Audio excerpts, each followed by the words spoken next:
Hi friends, कैसे हैं? ओ अच्छे हैं, बहुत अच्छी बात है।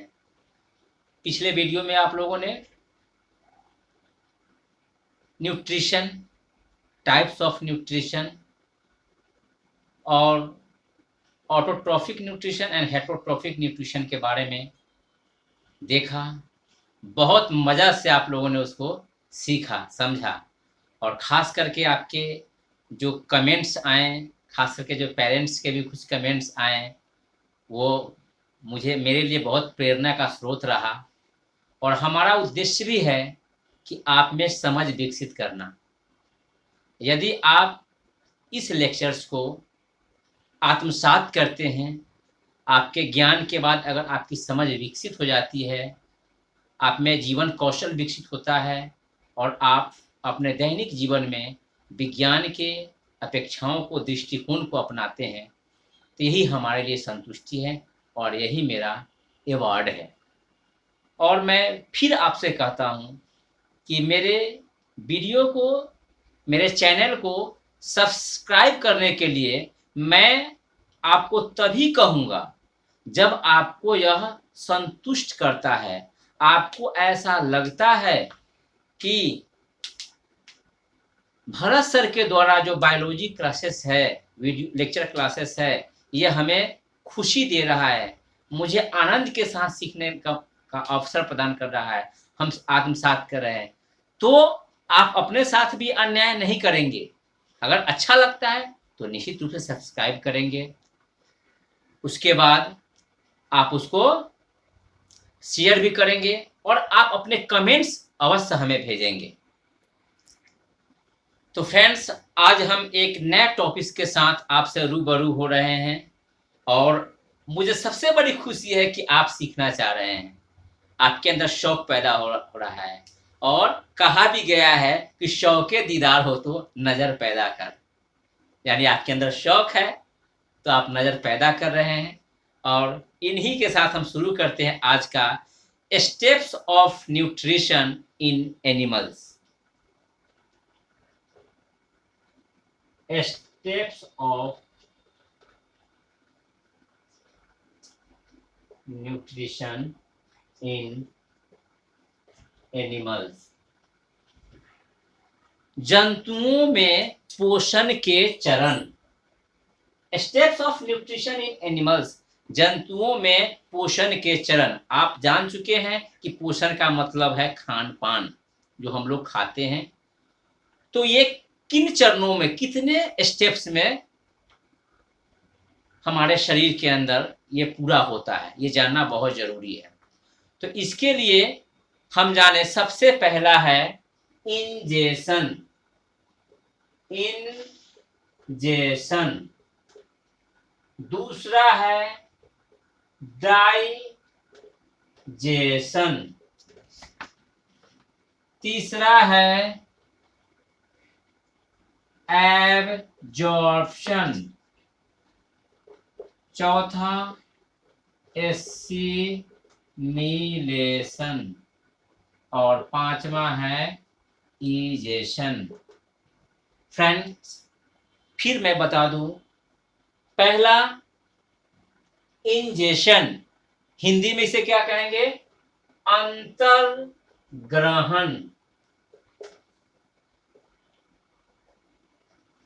दूसरा है डाइजेशन, पाचन, हिंदी में इसे क्या कहेंगे? पाचन। तीसरा है एब्जॉर्प्शन, अवशोषण। चौथा है एसिमिलेशन, स्वांगीकरण। और पांचवा है इजेशन, निष्कासन, या इसका दूसरा नाम है बहिष्करण।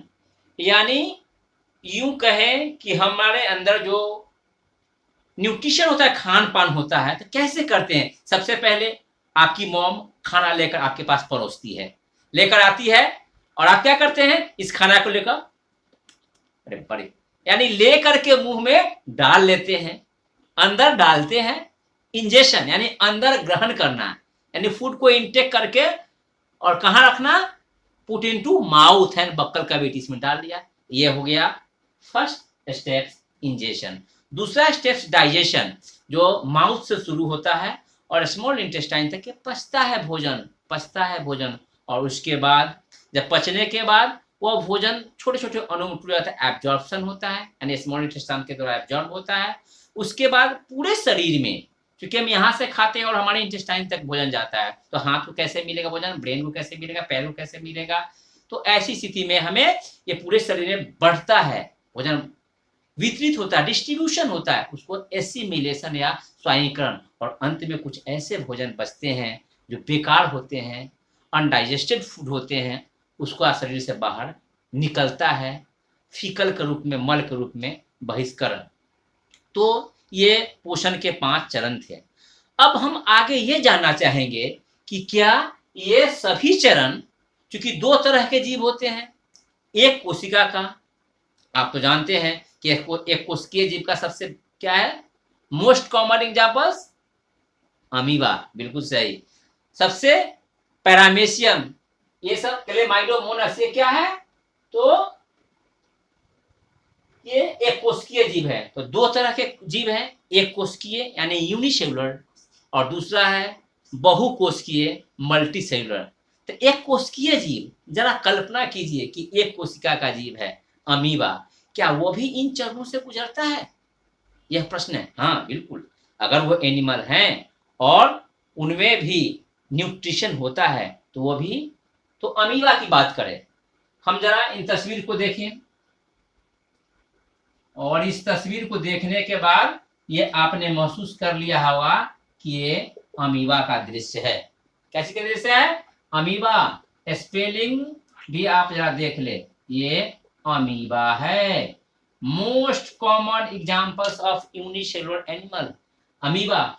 अब ये अमीबा जो फ्रेश वाटर एनिमल है, मृदु जल में, मीठा जल में पाए जाने वाले प्राणी है, क्या करता है, तो इसको भोजन न्यूट्रिशन कैसे करता है। मान लीजिए कि इसके आसपास में यहाँ भोजन के कण हैं, फूड पार्टिकल्स है, तो फिर ये क्या करेगा, इस पार्ट को इस तरह से ये बढ़ाना शुरू कर देगा।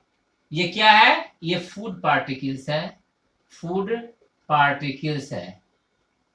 और ये अपने इस पार्ट को या ग्रुप फिंगर लाइक प्रोजेक्शन, अंगुली के आकार का निकालता है, जिससे आप जानते हैं झूठा पैर भी कहते हैं, और हिंदी में इसको कहते हैं कूटपाद, और अंग्रेजी में क्या कहते हैं बच्चों, स्यूडोपोडिया।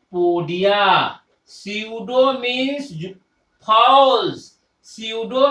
फॉल्स, झूठा, अपोडिया मीन्स फूट, झूठा पैर, इधर से इच्छा हुआ निकाल लिया। आगे चलकर ये फिर क्या है, ये इस तरह से अमीबा इसके भोजन को इंगल्फ कर देता है, यानी ये फूड वैक्यूल्स का निर्माण कर लेता है, फूड वैक्यूल्स, भोजन रसधानी। और इसके बाद इस भोजन रसधानी में क्या होता है, इंगल्फ करने के बाद, ये इंजेक्शन करने के बाद डाइजेशन हो जाता है, और डाइजेशन होने के बाद ये फटता है इसकी दीवार, और साइटोप्लाज्म में फिर फूड मिल जाता है, यानी इसका एब्जॉर्प्शन होने के लिए। उसके बाद डिफरेंट पार्ट्स के द्वारा ये फूड एब्जॉर्ब होते हैं, और अंत में फिर यहाँ है कि क्या इजेशन होता है। तो हाँ, अमीबा में क्या होता है कि फिर किसी पार्ट से पोर्स है, और इस तरह से फिर पोर्स से जो है ये, और ये बाहर फिर निकल जाता है, यानी एलिमिनेशन ऑफ अनडाइजेस्टेड फूड होता है, यानी अमीबा में भी होता है। अगर हम बात करें कि यूनिसेलुलर एनिमल, आपने देखा होगा कि एक जो ऐसा भी यूनिसेलुलर एनिमल है जो चप्पल की तरह है, और आपका को यह नाम बिल्कुल याद होगा, क्या है ये इसका नाम, तो इसका नाम है, बोलिए, पैरामीशियम। क्या, पैरामीशियम, या इसको स्लीपर एनिमल कूल भी बोला जाता है। ये क्या है, पैरामेशियम। ये एक कोशिका का है, कैसा है, चप्पल के आकार का, याद रखिएगा, चप्पल के आकार का कौन सा कोशीय जंतु है, name the slipper animal cool, name the animals which are looks like just slipper, चप्पल, तो पैरामेशियम। इस पैरामेशियम में क्या होता है, इसके लोकोमोटिव, इसमें हमने देखा था अमीबा में मूवमेंट्स के लिए कूटपाद, स्यूडोपोडिया, इसमें पैरामीशियम में क्या होता है, सीलिया। अब ये सीलिया ये भी फ्रेश वाटर है, मृदु जल में पाए जाते हैं। तो ये फ्रेश वाटर में क्या है, तो इसके बाद जब ये मूवमेंट करता है इस तरह से फूड पार्टिकल्स है, तो यहाँ इसका जो साइटोसोम पाया जाता है, इस पार्ट को साइटोसोम कहते हैं। और इस साइटोसोम में फूड पार्टिकल्स इन करता है इसके द्वारा से, और यहाँ फूड वैक्यूल्स का निर्माण होता है। क्या होता है, फूड वैक्यूल्स का निर्माण होता है, भोजन रसदानी का। वहां फिर डाइजेशन होता है, डाइजेशन के बाद एब्जॉर्प्शन, और फिर पूरे शरीर में इसके फट करके पूरे साइटोप्लाज्म में मिल करके एसिमिलेशन होता है।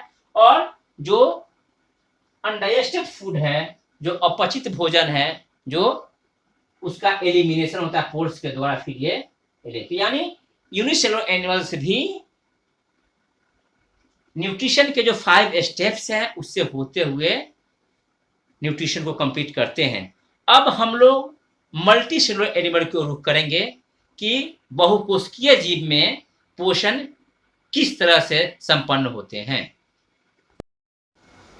फ्रेंड्स, अब हम लोग बात करेंगे nutrition in multi cellular animals, और हम लोग इसके बेस्ट एग्जाम्पल हो, आप भी हो, हम सभी क्या है, जितने भी जो हम देख रहे हैं एनिमल्स को, वो मल्टी सेलुलर एनिमल्स है।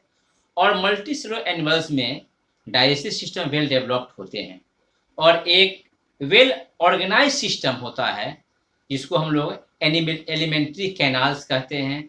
और यहाँ एक डाइजेस्टिव सिस्टम्स होता है, पाचन तंत्र होता है। जैसा कि आप सभी जानते हैं कि ह्यूमन बींग्स में भी 11 ऑर्गन सिस्टम्स है, और उसमें से डाइजेस्टिव सिस्टम भी एक महत्वपूर्ण है। यानी खाने पीने पचाने का भी विभाग हमारे शरीर में अलग अलग है। कुदरत ने क्या हमारे शरीर को बनाया है, सब विभाग अलग अलग दिया है। आज हम लोग खाने पीने वाला विभाग के बारे में पढ़ रहे हैं, पचाने वाला विभाग के बारे में पढ़ रहे हैं।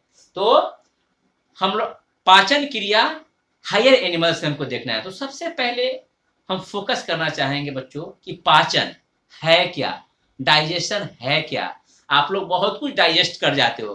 कभी कभी ऐसे होता है कि पापा डांट करते हैं, आज हम सह लिए, बहुत अच्छी बात है। पापा का डांट तो बच्चों के लिए एक प्रेरणा होती है, उसमें तो एक मार्गदर्शन होता है, एक छाया होती है, एक प्रेम होता है उस डांट में। आप सह लेते हैं, आप पचा लेते हैं, अच्छी बात है। हर अच्छी चीज को पचाइए। तो डाइजेशन है क्या, जरा आप सोचिए कि आपकी मॉम बहुत अच्छा अच्छा खाना बनाती है, रोटी बनाती है, दाल बनाती है, सब्जी बनाती है, चावल बनाती है, खीर बनाती है, पूरी बनाती है, पनीर बनाती है, टिक्का बनाती है, चॉप्स बनाती है, लिट्टी बनाती है, और भी नॉनवेज आइटम्स भी बनाती है, बर्गर पिज्जा बहुत से आइटम्स बनाती है। क्या आपने सोचा है कि जो हम वह खाते हैं उसी रूप में हमारे शरीर में या हमारे सेल्स में वो चला जाता है? नहीं, वो हमारे शरीर में उस रूप में नहीं जाता है। हम जो भोजन करते हैं उसमें क्या क्या करते हैं, आपने शुरू के क्लास में भी देखा होगा कि भोजन यानी फूड के कौन कौन से कंपोनेंट है। तो फूड के कंपोनेंट जो है carbohydrate,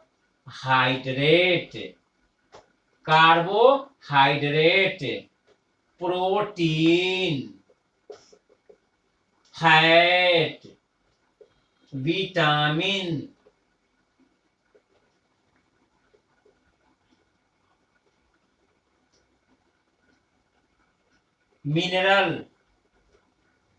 minerals, water and roughage. जी हाँ, तो ये फूड कंपोनेंट है, यही हम खाते हैं। चाहे वो आप चपाती खाएं, चावल खाएं, इसमें तो कार्बोहाइड्रेट, प्रोटीन, दाल वगैरह, सोयाबीन जो खाते हैं आप, पपाया वगैरह में, फैट्स जो आप ऑयली सब्सटेंस खाते हैं, टेबल सब्सटेंस का घी है, दूध है, इसके बाद आपका तेल है, रिफाइंड ऑयल है, विटामिन फल फूल दूध वगैरह में, ये मिनरल्स है, खनिज है, लवण है, वाटर जल और रफ यानी रुक्षांश, ये फूड के 7 कंपोनेंट है और यही हम किसी न किसी रूप में खाते हैं। लेकिन क्या हम यह खाते हैं तो खाते हैं और सीधे हमारे शरीर के कोशिकाओं में जाता है? नहीं दोस्त, ये खास करके इसमें ये जो 3 है ऊपर से फ्रेंड्स, कार्बोहाइड्रेट, कौन कौन? कार्बोहाइड्रेट्स, प्रोटीन और फैट, ये सीधे हमारे सेल में नहीं जाता है, ये टूटता है। किस चीज में टूटता है? कार्बोहाइड्रेट फ्रेंड्स टूटता है ग्लूकोज में। यानी आपने जो रोटी खाई, भात खाया, आलू खाया, चीनी खाया, तो ये आपके शरीर में पाचन के बाद, टूटने के बाद ग्लूकोज बन गया। आपने प्रोटीन, चाहे वो दाल हो, सोयाबीन हो, तो ये जो आप खाते हैं प्रोटीन, तो ये आपको टूट जाता है एमिनो एसिड में। यानी और फैट जो है वसा, चाहे वह तेल हो, घी हो, काजू हो, दूध हो, उसमें जो फैट है, वसा जो है, ये आप खाते हैं तो उसका डाइजेशन होता है और वो किसमें टूटता है? तो फैटी एसिड और ग्लिसरॉल, ये 3 फूड कंपोनेंट सीधे नहीं पचता है। तो क्या करना पड़ेगा? तो हमको सहारा लेना पड़ता है हमारे इस पूरे मशीनरी का, इस सिस्टम का एक डिपार्टमेंट जो है डाइजेशन डिपार्टमेंट, अब उसको काम करना पड़ता है कि भाई इस सबको जो है इस रूप में आए, कार्बोहाइड्रेट ग्लूकोज के रूप में आए, प्रोटीन एमिनो एसिड के रूप में आए और फैट फैटी एसिड और ग्लिसरॉल के रूप में आए। ये हमारे शरीर को चाहिए, हमारे शरीर को सेल्स को चाहिए। तो इसके लिए पाचन जरूरी है। अगर आपसे कोई पूछता है कि पाचन है क्या, तो आपने तो देख लिया कि रोटी को ग्लूकोज में बदलना, दाल को प्रोटीन एमिनो एसिड में बदल देना, घी को ग्लिसरॉल और फैटी एसिड में बदल देना। माने तो पाचन वह जैविक प्रक्रिया है जिसमें भोजन के बड़े बड़े अघुलनशील अणुओं का छोटे छोटे घुलनशील अणुओं में विभिन्न एंजाइम्स और रासायनिक क्रियाओं के फलस्वरूप विखंडन होना या टूटना ही पाचन है। फ्रेंड्स, एक बार मैं पुनः बताता हूं कि भोजन के बड़े बड़े अघुलनशील अणुओं का छोटे छोटे घुलनशील अणुओं में विभिन्न एंजाइम्स और रासायनिक क्रियाओं के फलस्वरूप टूटना या विखंडित होना पाचन कहलाता है। इंग्लिश में क्या बोलेंगे? तो insoluble food substances change into soluble food substances with the help of various types of enzymes and chemical reactions is called digestion। तो डाइजेशन भी एक लाइफ प्रोसेस है। अब हम मानव पाचन तंत्र की बात करेंगे, ह्यूमन डाइजेस्टिव सिस्टम की बात करेंगे। आप नोट्स भी करते चलेंगे बच्चे, क्योंकि ये आपका सेकेंडरी मेमोरी तैयार हो रहा है। ये जब भी, मुझे विश्वास है कि जब आप हमारा वीडियो लेक्चर देखते हैं तो आपके मस्तिष्क में बैठ जाता है, इसकी मुझे बहुत खुशी है। कभी ऐसा लगे कि कुछ कंफ्यूजन हो, इफ बट, तो फिर आप सेकेंडरी मेमोरी का सहारा लेकर के उसे आप फिर अपने स्मृति को, मेमोरी को बूस्टअप करेंगे। तो हम मानव पाचन तंत्र को देखेंगे, ह्यूमन डाइजेस्टिव सिस्टम को देखेंगे और अपने बारे में देखेंगे। आप अपने बारे में अब समझेंगे, है ना मजेदार चीज? वाह! ह्यूमन डाइजेस्टिव सिस्टम, मानव पाचन तंत्र। मानव पाचन तंत्र हमारे शरीर के इस पूरे मशीन का एक अलग डिपार्टमेंट है और इसको हम चाहे मानव पाचन तंत्र को तो 2 भागों में बांट सकते हैं। मानव पाचन तंत्र को, जरा आपने सोचा है कि मानव पाचन तंत्र जो मुंह से शुरू होता है और एनस गुदा के पास जाके खत्म होता है, इसकी लंबाई कितनी होती है? तो आप कहीं देखेंगे 9 मीटर, लेकिन इसको एक्यूरेट नहीं कर सकते हैं, मैन टू मैन वैरी करता है। इसलिए मानव पाचन तंत्र की लंबाई यानी मानव आहार नाल की लंबाई, आहार नाल जिसको हम बोलते हैं एलिमेंट्री कैनाल, 8 से 10 मीटर होते हैं। लेकिन ये प्रश्न उठता है कि अगर यहां से एनस के पास तो 1 मीटर के आसपास है, तो 8 से 10 मीटर कैसे होगा? ये तो थोड़ा विचलित करने वाला प्रश्न है। कंफ्यूजन नहीं है दोस्त, 8 से 10 मीटर है, लेकिन हमारे शरीर में जो हमारी छोटी आंत है, अतरी सुना है ना, अतरी, तो इंटेस्टाइन जो छोटी आंत थी 6 से 6.5 मीटर अकेले छोटी आंत है। अब समस्या समाधान हो गई। तो मानव पाचन तंत्र को, ह्यूमन डाइजेस्टिव सिस्टम को 2 भागों में बांट सकते हैं, alimentary canal, alimentary canal, Hindi में क्या बोलेंगे? आहार नाल, या दूसरा नाम है फ्रेंड्स डाइजेस्टिव ऑर्गेन। क्या बोले? Digestive organ. क्या हुआ? पाचन अंग, पाचन अंग, आहार नाल या पाचन अंग। इसके अंदर क्या क्या आएगा जरा इसको देखना है। चलिए तो शुरू करते हैं यही से। यही से शुरू हो गया। ये क्या हो गया? माउथ। ये क्या हो गया? Mouth and buccal cavity, mouth and buccal cavity, मुंह और मुख गुहा। ये दूसरा क्या है फ्रेंड्स? दूसरा है मुंह के बाद यहां से यहां तक है क्या? ओएसोफेगस, ओएसोफेगस, ओएसोफेगस, जिसका हिंदी होता है ग्रास नली। तीसरा क्या है? इसके बाद जे आकार की यहाँ चौड़ी पेट में, इसको हम बोलते हैं, जब हम ही गौर से मुर्गा, जब हम लोग मीट लाने जाते हैं तो यहाँ चीरता है, निकालता है लाद, और उसमें हरा हरा सा उधर ले आता है। क्या होता है? स्टमक। क्या? स्टमक, आमाशय। इसके बाद फ्रेंड्स क्या है? आमाशय के बाद इंटेस्टाइन शुरू होता है। कौन सा इंटेस्टाइन? पहले स्मॉल इंटेस्टाइन। क्या होता है? स्मॉल इंटेस्टाइन, और उसके बाद है लार्ज इंटेस्टाइन। अंत में एनस के द्वारा अनडाइजेस्टेड फूड। हिंदी भी चाहिए, अच्छी बात है। तो माउथ, मुख, मुख बोलिए चाहे मुंह बोलिए, कंफ्यूज नहीं करना है।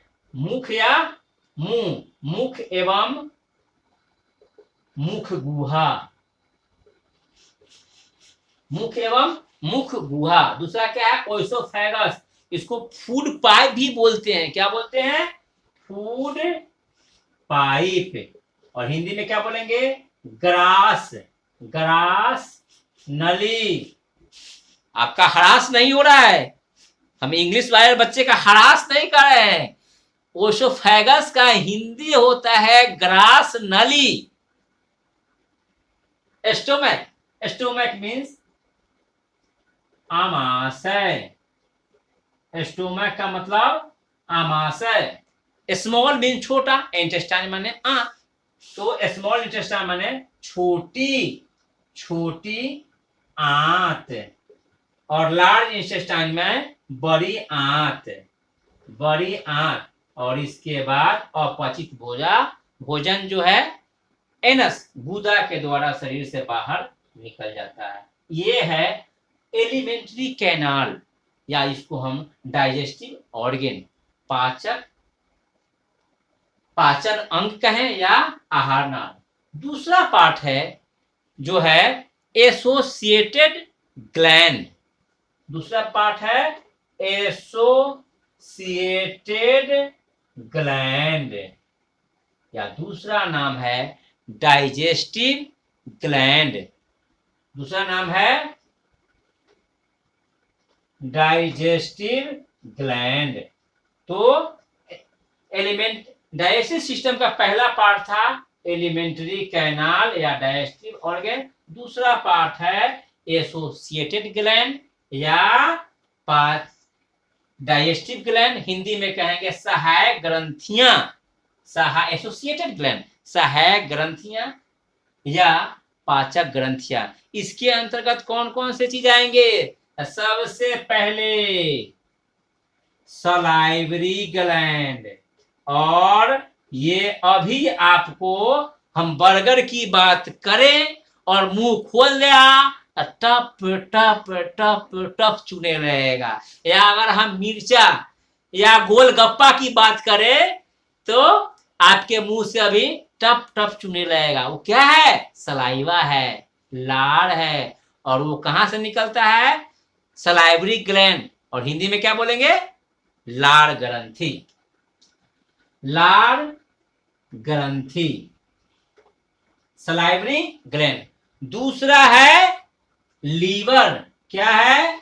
लीवर। वाह रे वाह, डॉक्टर कहते लीवर बढ़ गया है, लीवर खराब हो गया है। अरे डरना नहीं, लीवर हमारे शरीर के लिए बहुत महत्वपूर्ण जो है पाचक ग्रंथि, डाइजेस्टिव ग्लैंड है, भोजन को मुख्य रूप से ही पचाता है। लीवर को क्या कहते हैं?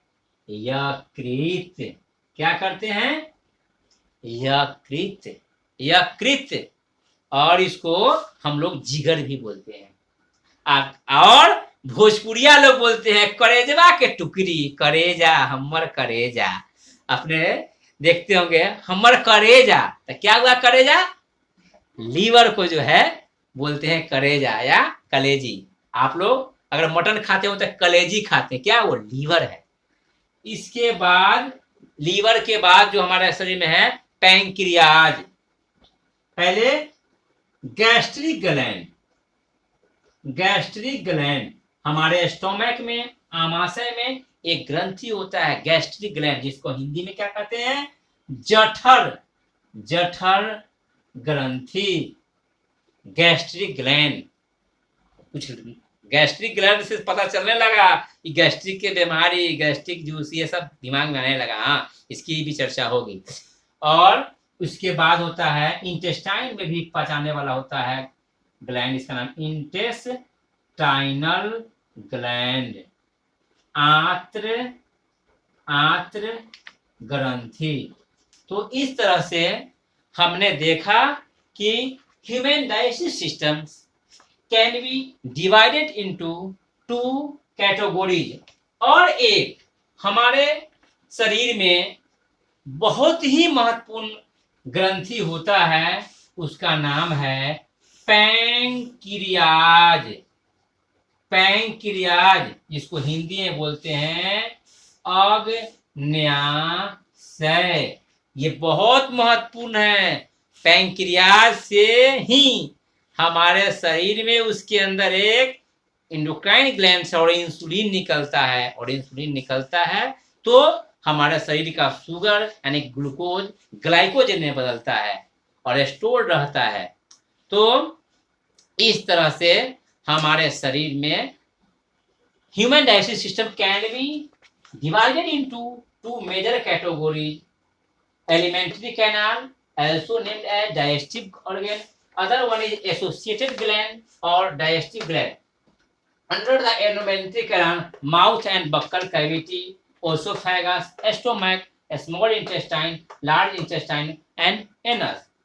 Under the associated gland or digestive gland, salivary gland, liver, gastric gland, pancreas and intestinal gland ये आता है। अब हम लोग मानव पाचन तंत्र, ह्यूमन डाइजेस्टिव सिस्टम का डायग्रामेटिक रिप्रेजेंटेशन करेंगे। क्योंकि आप बच्चों को प्रायः देखते हैं कि मानव पाचन तंत्र का नामांकित चित्र बनाए, ये बोर्ड में लॉन्ग क्वेश्चंस में आता है और आप बहुत परेशान होता है। और अभी जो कुछ देर के अभी हम जस्ट जो बताएंगे कुछ ही क्षण के बाद यू बताएंगे और आप लोग हंसते खेलते उसको बनाएंगे, क्योंकि क्योंकि अगर आपके अंदर मन में विश्वास है तो मंजिल कोई खास नहीं है। और एक चीज मैं कहता हूं कि ये मेरी मेहनत आप पर निर्भर करता है, क्योंकि मेरी चाहत है आपसे, मेरी राहत है आपसे, और मेरी जो ये मुस्कुराहट है ये भी है आपसे। इसलिए आपको ये समझना है और आपको सीखना है। एक जिम्मेदार भावी भविष्य के अच्छे नागरिक बनना है, और जिसके लिए आप अभी अध्ययन करेंगे। अभी हम हंसते हंसते में मानव पाचन तंत्र को ड्रॉ करेंगे और आप भी मेरे साथ साथ बनाएंगे। हाँ तो फ्रेंड्स रेडी है? वाह, तो आप उठाइए कलम और अपने नोटबुक पे ह्यूमन डाइजेस्टिव सिस्टम को अंकित कर दीजिए। यूं देखिए, ध्यान से यहां देखिएगा। सबसे पहले नाक, वाह, इसके बाद इसको ऊपर से लाइए, यहां लाइए और यहां तक ऐसे ले आइए, और इसके बाद ये मुंह हो गया, और इसके बाद यहां से मुंह से ये आया, बक्कल कैविटी है ये, और यहाँ एक द्वार है जिसको गलेट बोलते हैं, और यहाँ से ये आया। अब ओसोफेगस की ओर हमारा आइए आइए।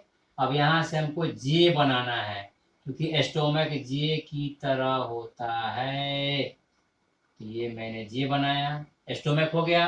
अब यहाँ से मुझे इंटेस्टाइन, स्मॉल इंटेस्टाइन, चलिए स्मॉल इंटेस्टाइन चल रहा है, स्मॉल इंटेस्टाइन चल रहा है। अब यहां से लार्ज इंटेस्टाइन शुरू हो गया, बड़ी आंत शुरू हो गया, बड़ी आंत शुरू हो गया, और इस तरह से यहाँ ये अपेंडिक्स है, ये यहाँ लीवर है, यकृत है, इसके अंदर गॉल ब्लैडर है, और यहाँ एक ग्रंथि है जिसका नाम है पैंक्रियाज, और इसको यूं यूं यूं यूं यूं यूं बन गया सिस्टम। अब इसको फिर से, क्योंकि आपने कुछ बच्चों ने देखा, कठिनाई का अनुभव किया, तो इसको फिर से हम एक बनाएंगे। ध्यान दीजिएगा, फिर आपके सामने, आपको यहां ध्यान देना है, बिल्कुल घबराना नहीं है। जब तक आपको नहीं आता है तब तक मैं बनाते रहूंगा। इसलिए सबसे पहले नाक को इस तरह से आप ड्रॉ कर लीजिए, और यहां ऐसे मुंह बना लीजिए, और यहां से आप इस तरह से इसका ले लीजिए, इसको थोड़ा सा और ऐसे ले सकते हैं,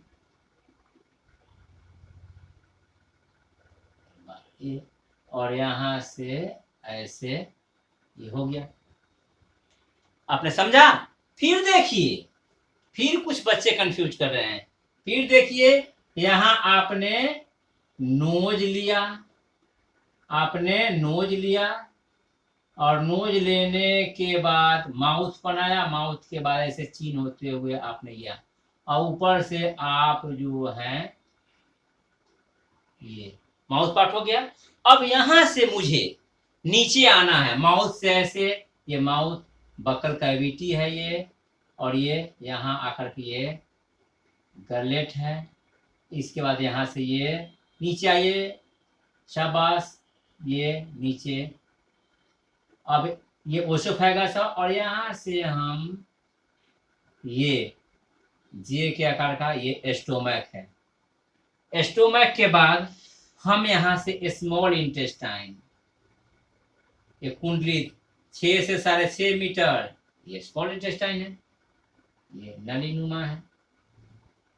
बहुत आसान है, एकदम टेंशन नहीं लेने का, 1 बार 2 बार 3 बार जाना, लेकिन ये बंद करके ही रहेगा, क्योंकि कोशिश करने वालों की कभी हार नहीं होती, लहरों से डरकर नौका पार नहीं होती, और ये आपका कोशिश जो है बेकार नहीं जाएगा। और इस तरह से छोटी आंत से यहाँ बड़ी आंत जुड़ती है, यहाँ एक स्ट्रक्चर होता है जिसका नाम है अपेंडिक्स। घबराना नहीं है, ये बीमारी नहीं है दोस्त, ये हमारे शरीर एक रिसेसिव पार्ट है अपेंडिक्स। और यहाँ इस तरह से लीवर फॉरवर्ड रहता है, लीवर के अंदर गॉल ब्लैडर भी होता है, और यहाँ एक पान की पत्ती की तरह जो है एक स्ट्रक्चर होती है जिसका नाम है पैंक्रियाज। आप अपनी सुविधा के लिए अगर ह्यूमन बीइंग है तो आप ये कर दे सकते हैं। मुझे लगता है कि आपको कोई परेशानी नहीं हुई। क्या मजा आया ना? क्या बात है। अब हम लोग इसको नामांकित करेंगे। तो आपने देखा कि ये पार्ट को आपने क्या कहा? माउथ कहा, और इसके अंदर माउथ एंड बक्कल ये है। और अगर इसके इस पार्ट को अगर हम क्या कहेंगे तो बक्कल कैविटी। यहाँ सलाइवरी ग्लैंड होता है। तो इसके बाद यहां से जब हम खाते हैं तो ये क्या है? ये इसके बाद इस पार्ट को देखे क्या है, आप लोग ड्रॉ करते जाएंगे। ये माउथ है। क्या है? माउथ। माउथ का मतलब आप जानते हैं मुंह कहिए या मुख कहिए। इसके बाद ये है बक्कल कैविटी, मुख गुहा, यानी ये पूरा जो है जिससे भोजन आप लोग का ये बक्कल कैविटी है। इसके बाद ये क्या है? यहाँ सलाइवरी ग्लैंड है, लार ग्रंथि है। और ये क्या है? जहां हम निगल द्वार है, जब भोजन करते और निगलते हैं, अंग्रेजी में से क्या कहते हैं? गलेट। गलेट। और निगल द्वार के बाद ये क्या पार्ट है? तो इसको कहते हैं ओएसोफैगस। ओएसोफैगस। ये बड़ी रचना क्या है? तो ये है स्टोमक। ये क्या है? लीवर। ये क्या है? Gall bladder. ये क्या है? पैंक्रियाज। ये क्या है? Small intestine. ये क्या है? Large intestine. ये क्या है? ये क्या है? अब देखिए, आप भी लिखते चले साथ में। ये क्या है? ये लीवर है।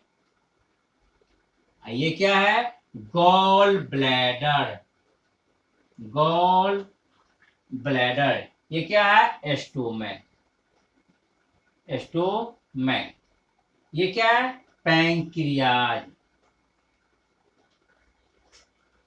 ये क्या है? Small intestine. ये क्या है? Large intestine. ये क्या है? एनस। ये क्या है? अपेंडिक्स। डरने की कोई बात नहीं है। हिंदी भी चाहिए। Very good. एक पर एक फ्री है, इसलिए माउथ का मतलब मुंह या मुख भी आप बोल सकते हैं। बक्कल कैविटी, मुख गुहा, लार ग्रंथ, सलाइवरी ग्लैंड, लार ग्रंथि, गलेट, निगल द्वार, ओसोफेगस, ग्रास नली, जिसको क्या कहते हैं? फूड पाइप भी, ग्रास नली, स्टोमक, आमाशय, पैंक्रियाज, अग्न्याशय, स्मॉल इंटेस्टाइन, छोटी आंत, लार्ज इंटेस्टाइन, बड़ी आंत, एनस गुदा, लीवर यकृत, गॉल ब्लेडर पित्ताशय, अपेंडिक्स परिशोषिका।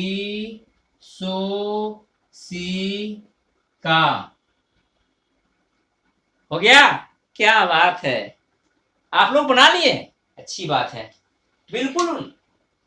तो ये हमारा डाइजेस्टिव क्या है, ये हमारा डाइजेस्टिव सिस्टम है जो माउथ से शुरू होता है और एनस पे इंड होता है। और इसके अंदर ये हमारा जो मशीनरी है, पूरा जो सिस्टम है, इसमें डाइजेस्टिव सिस्टम डिपार्टमेंट अलग है, खाया पिया पचाया। इसका नाम फिर मैं आपको स्मरण कराता हूं, माउथ, यहाँ मुंह एंड बक्कल कैविटी, निगल द्वार यानी गलेट, इसके ऊपर सलाइवरी ग्लैंड, जो 3 पेयर्स होते हैं, 3 पेयर्स होते हैं, 3 जोड़ा जो लार निकलता है वो 3 जोड़ा होता है, 1 जोड़ा यहाँ, 2 जोड़ा वहां। इसके बाद ये ओसोफेगस, फूड पाइप, जब हम खाते हैं ये तो नीचे जाता है, इसको ग्रास नली कहते हैं। एस्टोमक, ये बहुत बड़ा हमारे डाइजेस्टिव सिस्टम का वाइडेस्ट पार्ट है, सबसे चौड़ा, जो खस्सी में आपने देखा था कि लाद जिसको बोलते हैं, काट के ले आता है, उधर हरा करके धोता है, इसमें भोजन जमा रहता है पूरा गाल। तो ये हम लोग शरीर में भी जो खाते हैं सारा जाके इसमें जमा रहता है, मन जाइए कहाँ, एस्टोमक में। और अमाशय, उसके बाद यहाँ से छोटी आंत शुरू होता है, एस्टोमक के बाद से अमाशय से, और यहाँ तक आती है। छोटी आंत के भी 3 भाग है, जानते हैं? छोटी आंत के भी 3 भाग है। वो कौन कौन से भाग है? तो वो भाग है डुओडेनम, डिओडेनम जो यहाँ सी आकार की है, और डिओडेनम के बाद जो है वो है जेजनम, ये, और लास्ट में सीकम, इलियम, सॉरी, डुओडेनम, जेजनम और इलियम, ये छोटी आंत के 3 भाग है। बड़ी आंत के भी 3 भाग होते हैं। सीकम, जहां से अपेंडिक्स जुड़े होते हैं, छोटी आंत और बड़ी आंत में सीकम, और सीकम के बाद कॉलन, और कॉलन के बाद यहाँ ये रेक्टम, सीकम कॉलन रेक्टम, यानी बड़ी आंत के 3 भाग। फिर छोटी आंत पे आते हैं, छोटी आंत के भी 3 भाग, स्मरण रहे, बार बार, जब तक आप नहीं सीखेंगे मैं बताऊंगा। छोटी आंत एस्टोमक के बाद शुरू होता है, जो सी आकार की है, ये यहां से लेके यहां तक। तो जो एस्टोमक से जुड़ा होता है, जिसको कहते हैं डुओडेनम, हिंदी में गृहिणी, गृहिणी नहीं, हाउस वाइफ नहीं, गृहिणी। तो डुओडेनम, डिओडेनम के बाद जो होता है वो क्या होता है? जेजनम, जेजनम, और जेजनम के बाद जो लास्ट पार्ट होता है वो इलियम। डुओडेनम, जेजनम और इलियम, ये छोटी आंत 3 भाग। बड़ी आंत में आपने देखा सीकम, सीकम, कॉलन और रेक्टम, सीकम, कॉलन और रेक्टम, और लास्ट में छोटी आंत और बड़ी आंत के on the junction of the small intestine and large intestine a very fearful structure, very destructive structure, जिसको सुनने का भय होता है, अपेंडिक्स पाया जाता है। कोई काम नहीं है, मान ना मान, अब मैं तेरा मेहमान, कोई काम नहीं है, फिर भी हमारे शरीर पड़ा हुआ है। तो ये अपेंडिक्स परिशोषिका है। इधर हम आए लीवर, ये ग्लैंड है। लीवर हमारे शरीर का सबसे बड़ा लार्जेस्ट ग्लैंड है, और इस लीवर में, ये लीवर है जिसको यकृत बोलते हैं, कलेजी बोलते हैं, करेजा बोलते हैं, और इसके अंदर गॉल ब्लैडर पाया जाता है। गॉल ब्लैडर जहाँ पीत, बाइल जूस इसमें पूरे जमा होता है, और ये बाइल जूस फिर निकल करके यहाँ स्मॉल इंटेस्टाइन में आता है। इसके बाद पैंक्रियाज की हम बात कर रहे हैं, तो पैंक्रियाज बहुत महत्वपूर्ण डाइजेस्टिव ग्लैंड है, जहां से प्रोटीन के पचाने के एंजाइम्स तो निकलते हैं, साथ उसके अंदर एक एंडोक्राइन ग्लैंड होता है, अंतःस्रावी ग्रंथि, और जिससे इंसुलिन निकलता है और शुगर के लेवल को मेंटेन करता है। और इस तरह से यह जो diagrammatic representation of human digestive system बिल्कुल आसान है। यहां से मुंह से शुरू किया और ये डायग्रामेटिक रिप्रेजेंटेशन, बच्चे घबराना नहीं है। अगर आपको इस पार्ट को दर्शाना है, ये नहीं कि मुंह नहीं अच्छा बना, नाक नहीं अच्छा बना, कान हाथ नहीं, वो नहीं बना, मुझे माउथ से लेकर के और इस तरह से एनस तक और अपेंडिक्स तक के पार्ट को, डाइजेस्टिव पार्ट्स और डाइजेस्टिव ग्लैंड्स को इंडिकेट करना है, दर्शाना है। तो है ना मेरे विद्यार्थी, बना लिए? क्या बात है, शौके दीदार हो तो नजर पैदा कर। आपके शौक को मैं सलाम करता हूं। हाँ फ्रेंड्स, तो अब हम लोग डाइजेस्टिव सिस्टम देखने के बाद हम डाइजेशन प्रोसेस को जानेंगे। बहुत गौर से देखिएगा, बहुत मजा आने वाला है। आपने इंटेक कर लिया, फूड कर लिया, बहुत अच्छी बात है।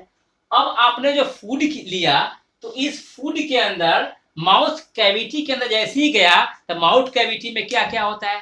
तो माउथ कैविटी में सबसे पहले 4 तरह के दांत होते हैं। There are 4 types of teeth. कौन कौन? इंसाइजर, कृतक, केनाइन, रदनक, प्रीमोलर, अग्रचवर्णक, मोलर, चवर्णक। कितने प्रकार के दांत हुए? 4 प्रकार के दांत हुए। इंसाइजर, केनाइन, प्रीमोलर और मोलर। इसीलिए इसको कहते हैं कि मनुष्य के दांत को क्या कहते हैं? तो मनुष्य के दांत को हेटेरोडोंट कहते हैं। हेटेरोडोंट कहते हैं। विषम दंती, 4 तरह के दांत है, इसलिए इसको कहते हैं हेटेरोडोंट। आपको पता है कि आपके टीथ कितने बार निकले हैं? 2 बार निकला है आपका टीथ, निकला है ना? एक बच्चे थे, ऐसे ऐसे हिल गया, टूट गया, मिल्क टीथ था, और उसके जगह परमानेंट टीथ आया है।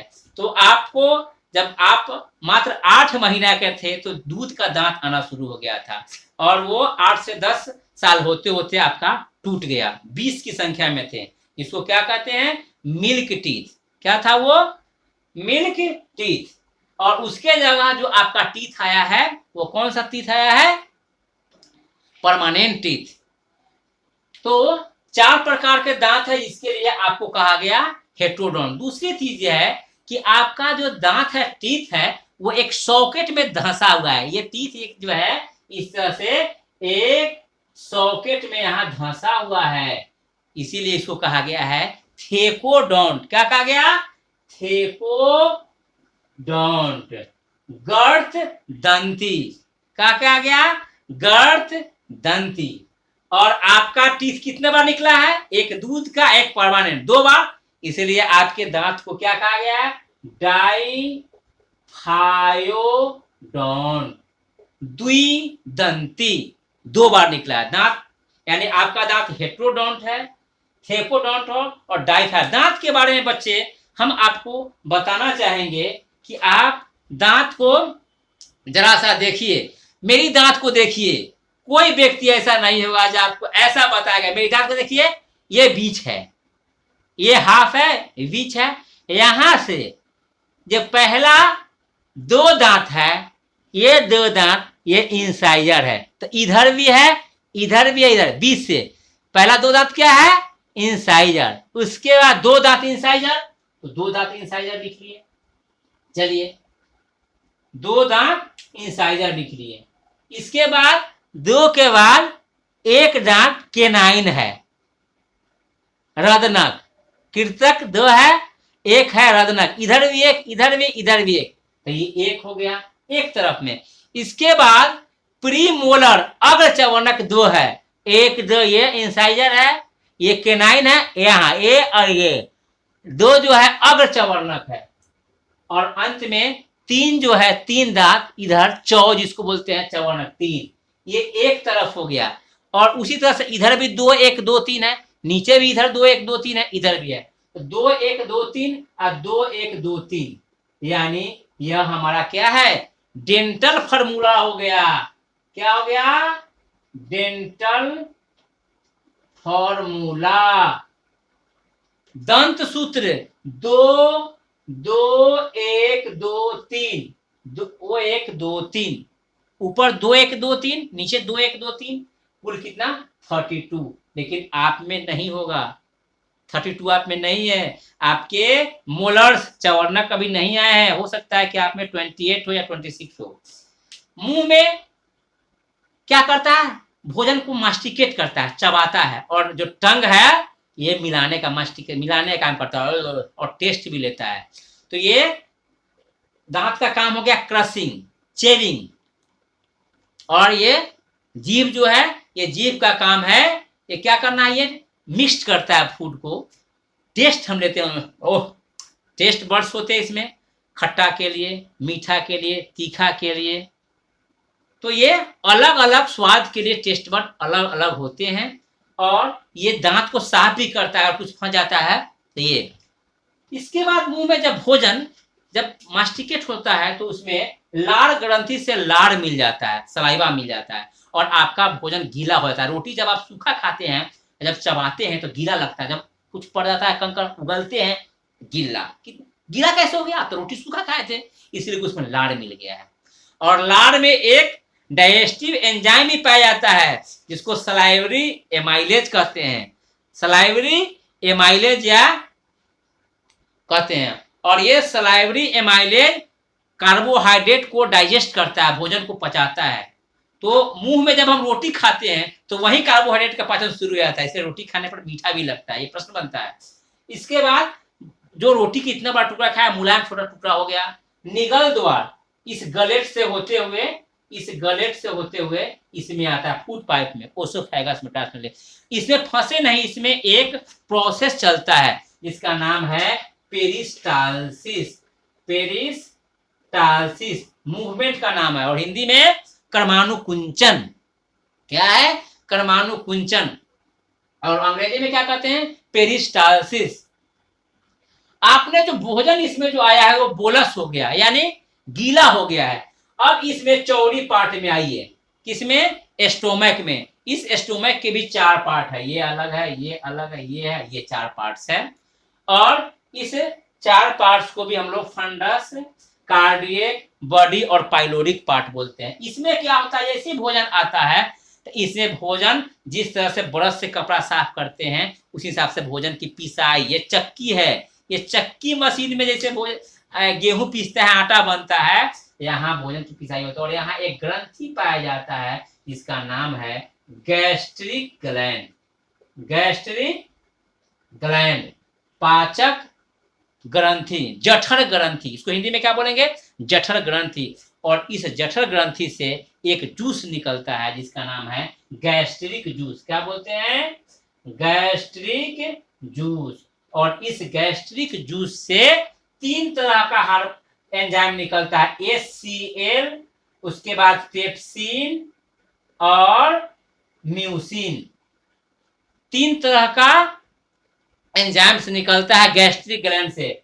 HCl अम्ल है जो भोजन को खट्टा कर बनाता है और भोजन में आए पैथोजेंस के बैक्टीरिया वगैरह को मारता भी है।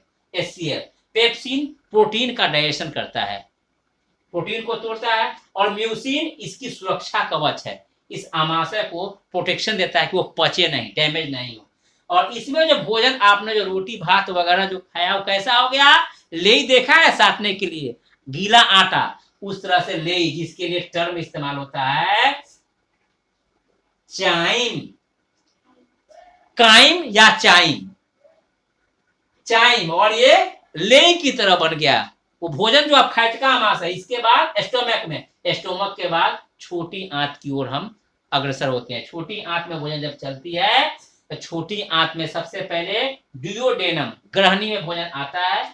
और जब यहाँ भोजन आता है तो चूंकि यहाँ HCl मिला था अम्ल, तब भोजन अम्लीय था। अब यहाँ भोजन जैसे ही एस्टोमक, ये स्मॉल इंटेस्टाइन में इन करता है तो लीवर से बाइल जूस आकर मिलता है। और लीवर से एक एंजाइम भी आता है लाइपेज, क्या कहते हैं, लाइपेज, वसीयम। तो ये लाइपेज मिला, और लाइपेज मिलता है, लाइपेज भोजन को एल्केलाइन बनाया था, क्षारीय बनाया था। यहाँ से अम्लीय भोजन आया था और भोजन यह क्षारीय बनता है। जब भोजन क्षारीय बनता है तो इस पर लाइपेज काम करना अग्न्याशय, पैंक्रियास से ट्रिप्सिन निकलता है जो प्रोटीन को पाचन करता है। तो यहाँ इंटेस्टाइन में क्या होता है, जो फूड जो आपने लिया था, कार्बोहाइड्रेट, प्रोटीन, फैट, ये सब अपने मूल फॉर्म में आ जाते हैं। और बाइल जो है क्या करता है, वसा का इमल्सिफिकेशन करता है, वसा का पायसीकरण करता है। इस तरह से भोजन यहाँ छोटी आंत में आने के बाद अपने मूल रूप में, अब जो रोटी कार्बोहाइड्रेट नहीं रह गया, ग्लूकोज बन गया। उसके बाद वसा जो आपने खाया था वो वसीय अम्ल और ग्लिसरॉल बन गया। और आपने जो प्रोटीन खाया था, दाल खाया था, आपने सोयाबीन खाया था, ये सब क्या बन गया, एमिनो एसिड बन गया। विटामिन, मिनरल, वाटर, ये सभी छोटी आंत में जब आने के बाद, छोटी आंत में जो इलियम पार्ट है वहां अंगुली की तरह प्रोजेक्शंस निकला होता है, जिसको विलाई कहते हैं। क्या कहते हैं, इस तरह से स्ट्रक्चर निकला होता है विलाई। और वो विलाई क्या करता है कि इंपॉर्टेंट फूड कंपोनेंट को एब्जॉर्ब कर लेता है, एब्जॉर्प्शन, खींच लेता है। कहाँ, छोटी आंत। और खींचने के बाद क्या करता है, ये ब्लड में जाता है और ब्लड पूरे शरीर में डिस्ट्रीब्यूट करता है, यानी एसिमिलेशन का काम होता है, एसिमिलेशन होता है। और जब यहाँ से भोजन, जो भोजन उपयुक्त है, जो कंपोनेंट वो एब्जॉर्ब किए जाते हैं छोटी आंत के द्वारा, और जो अनडाइजेस्टेड फूड है, जो बेकार के फूड है, वो फिर इस तरह से सीकम होते हुए, कोलन होते हुए रेक्टम में चला आता है। और यहाँ फाइनली वाटर का एब्जॉर्प्शन भी होता है, वाटर का एब्जॉर्प्शन होता है। और अनडाइजेस्टेड फूड, जो बेकार फूड है, वो फीकल के रूप में, मल के रूप में ये शरीर से बाहर यहाँ निकल जाता है एनस के द्वारा। छोटी आंत और बड़ी आंत के मुंह पर एक पार्ट होता है, एक जिसका नाम है परिशोषिका अपेंडिक्स। इसका कोई काम नहीं है, लेकिन किसी कारणवश अगर इसमें कुछ चला जाता है और इसमें जब स्वेलिंग, सूजन होता है, तो ये बड़ा होता है, ये दर्द होता है, और आप कहते हैं मम्मी के मम्मी पेट में दर्द है, बाप रे बाप। तो ये मम्मी को मम्मी जो पेट में दर्द जो होता है, तो डॉक्टर चेक करते हैं, यहाँ अल्ट्रासाउंड करते हैं और पता चलता है कि जो अपेंडिक्स है इसमें स्वेलिंग, सूजन हो गया है, ये बड़ा हो गया है। तुरंत डॉक्टर कहता है कि इसको क्या हो गया है, एपेंडिसाइटिस हो गया है। डरने की बात नहीं है, अपेंडिक्स हमें भी है, आप में भी है। बड़े बड़े देशों में तो जन्म के बाद ही उसको काट के हटा दिए जाते हैं। क्या बात है, तुरंत पता चले, हंसी हंसते हुए जाइए और ऑपरेशन करा लीजिए। तो अपेंडिक्स का कोई काम नहीं है, मान ना मान, अब मैं तेरा मेहमान, इस तरह से हमारे शरीर में पड़ा हुआ है। इसमें कुछ आता है तो नुकसान होता है, तो इसको अपेंडिसाइटिस होने का सबके शरीर में है। यहाँ इससे जुड़ी हुई डाइजेशन डिसऑर्डर के बारे में थोड़ा सा चर्चा कर दें। अगर स्टोमक में सुनते हैं हम लोग कि इससे HCl, पेप्सिन और म्यूसिन गैस्ट्रिक जूस निकलता है, एक दिन यानी 24 घंटे में 3 लीटर यह जूस निकलता है। और कभी कभी हम खाली पेट लगातार है तो ये HCl जो है इसकी दीवार को जला देती है, घाव हो जाता है। तो कहा जाता है उसको पेप्टिक अल्सर हो गया, पेट में दर्द हमेशा रहता है। महिलाओं को ज्यादा रहता है क्योंकि हमारे इंडिया में महिलाएं परिवार का ठेका ले रखी है, खूब सहती है, 2 बजे तक भोजन करती है। खाली पेट में HCl इनकी दीवार को जलाता है, घाव कर देता है, तो पेप्टिक अल्सर हो जाता है। इसलिए खाली पेट रहना उचित नहीं है। और 3 लीटर गैस्ट्रिक जूस एक दिन में निकलता है। इसलिए आप सोचते हैं खाने के बाद घटाघट पानी पीना, नहीं, खाने के तुरंत पानी नहीं पीना है। गैस्ट्रिक जूस को अपना काम करने दीजिए फ्रेंड्स, यही भोजन पचाता है। इसके बाद यहाँ ये पैंक्रियास से जो निकलता है इंसुलिन, वो ग्लूकोज के लेवल को मेंटेन करता है, ग्लूकोज को ग्लाइकोजन में बदलता है। और इंसुलिन निकलना कम हो गया तो ब्लड में ग्लूकोज की मात्रा बढ़ जाएगी, क्या हो जाएगा, शुगर हो जाएगा, चीनी की बीमारी, डायबिटीज कहते हैं। तो ये पैंक्रियास से इंसुलिन निकलता है। तो डिसऑर्डर्स हैं, अपेंडिसाइटिस आपने देखा। तो इस तरह से पाचन तंत्र और पाचन क्रिया बड़ा महत्वपूर्ण है, और इससे जुड़ी बहुत सी ऐसी बातें हैं। हम एक और वीडियो डालेंगे जिसमें डाइजेस्टिव डिसऑर्डर्स पे, बीमारी पे हम विशेष चर्चा करेंगे। कैसा लगा वीडियो दोस्त, अच्छा मजा किए, अच्छा लगा ना? आपको समझना बहुत जरूरी है। आप जब समझते हैं तो हमें भी प्रतिपुष्टि मिलती है, हमें अच्छा लगता है। आपको जब नहीं समझ में आता है तो आप कमेंट करें, पूछे, मैं आप ही के लिए हूं और आप ही के लिए ये मैं लेक्चर बना रहा हूं कि आप समझें, और समझने के बाद आप इसे, आप कहने का मतलब है इसको आत्मसात करें, सीखे। धन्यवाद।